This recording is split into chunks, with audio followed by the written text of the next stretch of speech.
د افغانستان له ګوټ ګوټ څخه راټول شوي دغه سلګونه دیني عالمان په هیواد کې د روانې جګړې خلاف خپله چوپتیا ماتوي. دوی په هیواد کې روانه جګړه افغان او وروروژنه بولي او له ښکېلو خواوو د وینې بهېدنې د مخنیوي او بیړني اوربند غوښتنه کوي که جنگ فعلی جنگ ذات البینی است، جنگ فعلی جنگ افغان کشی است، جنگ فعلی جنگ نامشروع است. شیر نامشروع گفته، قرآن به ما نامشروع گفته، سنت رسول الله به ما نامشروع گفته، ائمه اربعه رحمه الله به ما نامشروع. ما توقف جنگ در تمام ولسوالی ها خواهان هستیم ما علما که باید جنگ متوقف شود. ما خواهان آغاز مذاکرات بین الافغانی آنان هستیم. ما خواهان مذاکرات بین الافغانی در داخل کشور خود در خانه خود هستیم. دیني عالمان د افغان جګړې په تړاو د نورې اسلامي نړۍ د هیوادونو او سازمانونو د علماو وروستي دریځونه ستایي او ټینګار کوي چې د بهرنیو ځواکونو له وتلو وروسته په افغانستان کې د جګړې لپاره هیڅ دلیل او بهانه نه ده پاتې او دواړه غاړې دې د جګړې پر ځای د سولې په مذاکراتو او سیاسي تفاهم تمرکز ډیر کړي.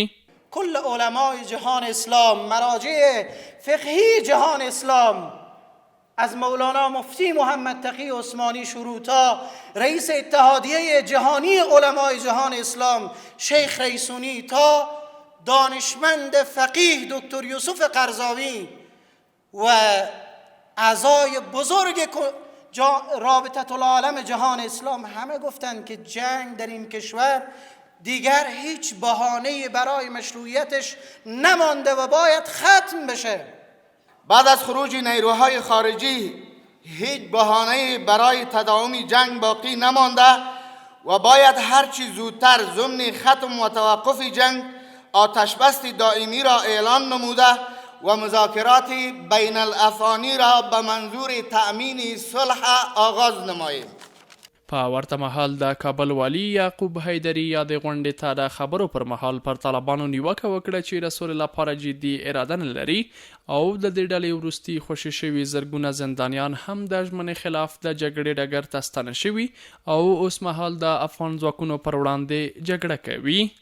همه با تو پذیرفت که بیا مصالحه میکنیم، هیچ پیش شرطی وجود نداره، یک جا میشینیم بحث میکنیم، از راه مفاهمه و مذاکره حل میکنیم.